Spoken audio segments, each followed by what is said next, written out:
Hi.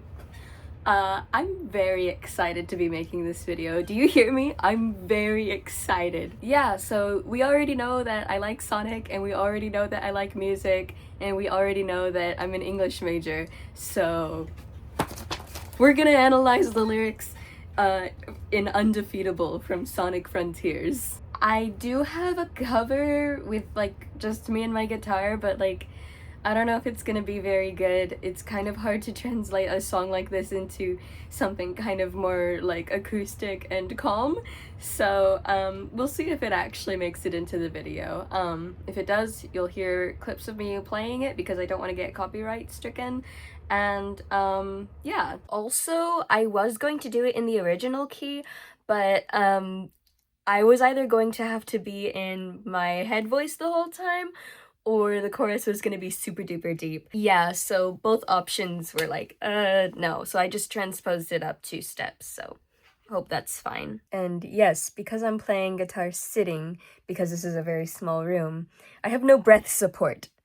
So don't laugh at my voice. I'm kidding, shit on my voice all you want. Okay, so we open up with I'm hanging on to the other side. I won't give up to the end of me. The other side. So this is kind of directly referring to the sort of cyberspace that he and his friends are in. Well, he's kind of like teetering on the border of reality and cyberspace. We see throughout the game that Sonic struggles with like remaining material, and he kind of, his body like slowly gets corrupted, so he is like hanging on kind of like implies desperation, and so he is kind of desperately just barely hanging on to just like to stick around just enough to kick this thing's ass, and he won't give up till it kills him. I feel like that one was pretty direct. It's Sonic's undying willpower to overcome whatever obstacle he's going through. Next we have Welcome to the mind of a different kind, where we've been growing slowly. Slowly is the mention of the word slowly is very interesting here, because slowly is not a word in Sonic's vocabulary, I don't believe. I don't think he believes in slowly. But welcome to the mind of a different kind. I wonder if he's like thinking like, all right, my mind, what's in your mind? Thoughts. What are my thoughts? I'm gonna kick your ass. Like, welcome to ass kicking, I guess. It's kind of a cocky intro, which like fits his thing, like, welcome, bitch. I don't know. A different kind on another level of skill and natural gift. There's no one in Sonic's universe that is as fast as Sonic, canonically. He is the fastest thing alive. He's a different kind. Where we've been growing slowly in the mind, growing slowly on the inside. What is growing? I imagine that it's referring to like intensity of some kind. Like he has been waiting to just like go super and just really beat up on a titan. But he's growing in intensity and levels, which brings us to the next line. Think I'm on 11, but I'm on a 9. Guess you don't really know me. I love this line. It's probably one of my favorite lines. I think I'm on 11, but I'm on a 9. Because it's so clever. The fact that he is telling this opponent that it is assuming incorrectly that like I like from the opponent's perspective, it's like, oh, he's pushing so hard, oh my gosh, like this is really intense. And Sonic's like, no, you think I'm going into overdrive, but I haven't even reached a 10 yet. I think that's really cool. Oh, but yeah, that his opponent doesn't even know the half of it, of his capability and power. Running from the past is a losing game. It never brings you glory. Not facing your past, I believe, will kind of leave you with lingering regrets and bitterness. Running from it and not facing it isn't going to solve your problems and make you a better person. You just have to face them head on. Been down this road before, already know this story. I feel like this kind of goes into the last couplet that I just went over. He's like, been there, done that. I mean, Sonic's a little bit like older and wiser in this game, and you can tell because of the voice direction that they decided to go in. I hated it at first, but it actually grew on me later, but this isn't about the game. It implies that Sonic has tried to run from his past in the past. I don't think that's true. Maybe it's meta. Maybe it's like, hey, you know, we made some fucky games earlier, but, you know, this one's cool now. And it's got a cool, like, pseudo Sleeping with Sirens track. Oh yeah, by the way, this song features Kellen Quinn from Sleeping with Sirens. I was never into Sleeping with Sirens, but I think his voice is very unique and very cool, so... Face your fear! Face your fear. The Titans don't feel fear, I don't think. I mean, that's a lot of, like, most Sonic game, like, themes are around, like, bravery and stuff. I wonder if it's, like, an internal voice in Sonic being like, face your fear, like, even though, because this is, like, one of the largest, like, behemoths that he's ever been, like, pitted up against. So maybe it's a bit intimidating, and, like, yes, he's cool and fine on the outside, but I feel like the definition of bravery is doing something in spite of your fear. So maybe there is just a bit of fear, but that fearlessness comes from, like, rejecting that fear, you know what I mean? So it's weirdly introspective for Sonic, if I'm reading into this accurately. It's time to face your fear, 'cause when your time has come and gone, I'll be the one to carry on.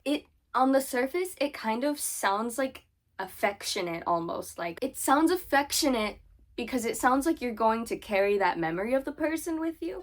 And maybe Sonic does. I feel like he doesn't really, like, forget his experiences with adversaries, you know what I mean? I mean, there are so many, I'm sure it doesn't, like, come up right away, but I'm sure it's, like, filed away somewhere in his little hedgehog brain. But since this song is at the enemy, I feel like it's a bit of a threat when your time has come and gone. When you lose, I will be carrying on with my life and seeing what this world has to offer me beyond you. I feel like that's kind of what it's saying there. And you can throw me to the wolves, 'cause I am undefeatable. You can put me in an impossible situation where I really, really shouldn't be able to live in it, but watch me, I will overcome. I won't lose, I won't give up, I'm undefeatable.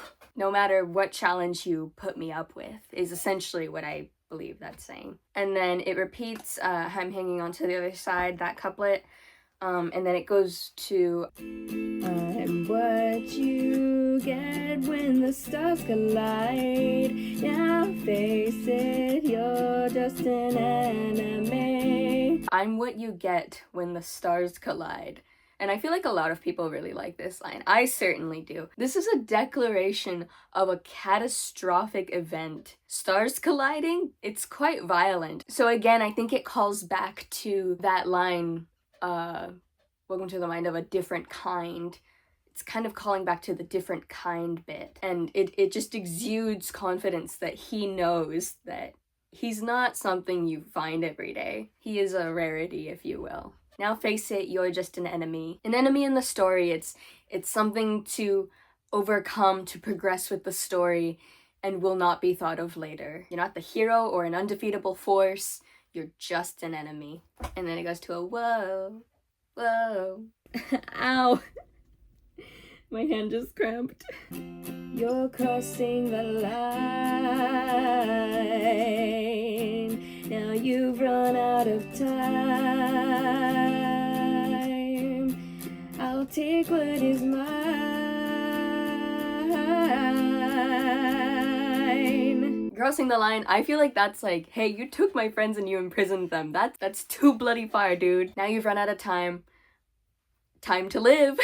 And also, I wanted to note that you are also running out of time as you're fighting it, because, you know, you're supersonic, you kind of, the more time that passes, the more rings you lose, so you are actually running out of time. I'll take what is mine. taking my friends back. Okay, and then we've got, and when this story ends, it becomes a part of me. I really like this line too, because new experiences, they shape us. We take what we learn with ourselves and kind of build ourselves upon that, and build and build and build upon experience upon experience upon experience. And we have those stories and we carry them with us. I'll give it what it takes, I'll find another way. I feel like this is another pretty direct line. It's his willpower and not half-assing saving the world. He sincerely gives it his all. He's going to save his friends. If plan A doesn't work, then he'll figure something else out. I used to never know, but now it's crystal clear. This feeling's just a ghost. I feel like it kind of reflects to Sonic kind of going into things blind. He's not really one, I know what I said earlier, but he's really not one to plan. He's kind of like, well, we'll just figure it out. Like, especially if he's on his own. But he kind of has to think as quickly as he runs, you know, in dire situations. But maybe it's also referring to, like, his situation, like, it's clear what I have to do now. I know what I have to do. I'm gonna save my friends. I'm gonna fix myself. He's kind of got the full picture. And then this feeling's just a ghost. The feeling is dead and lingering, but not quite as overwhelming and present as it probably was before. That feeling probably being like fear and uncertainty. Perhaps that fear is like, I don't know how I'm gonna get out of this one. Like, my body is deteriorating.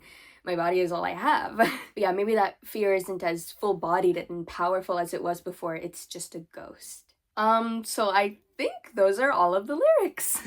Because then we just go back into repeating the chorus, and yeah, it'll be really embarrassing if I missed anything because I looked over the whole all of it like 3 different times, so. Well, that was fun, wasn't it? Anyway, that is my analysis of Undefeatable from Sonic Frontiers. Kind of my breakdown of line per line. Overall, this song is confident. It's at a blazing 200 BPM. Kellen Quinn is amazing in it. But yeah, as I was saying, sorry, I kind of got distracted, but the song exudes confidence and, like, regained assuredness. It implies that maybe for the first time, at least in a while, maybe Sonic felt a bit of doubt and a little bit of fear. But once the image has become clear, he's able to be like, all right, I have to, as the kids say, lock in. I really love this song. I listen to it like a couple of times a day, maybe. At least several times a week. I really like it. It's very like, yeah! Makes me feel good and awesome and cool, so I like it. One of my favorite Sonic tracks of all time. Probably my favorite right now, similar to many others. I don't know, I really liked What I'm Made Of, but this, like, has, like, a genuine, like, coolness to it, and I don't have to worry about, the dad rock. So yeah, thank you for sticking around and listening to me talk about Sonic again, or Sonic-related topics. We'll see if the cover made it in. I'm not gonna release it fully because, again, I feel like that song kind of struggles a little bit and I don't want to think too much on the theory of reconstructing the song into chords right now. But anyway, thank you so much again for watching, and I hope your day is good and awesome, and subscribe if you want, and yeah, thank you. Bye.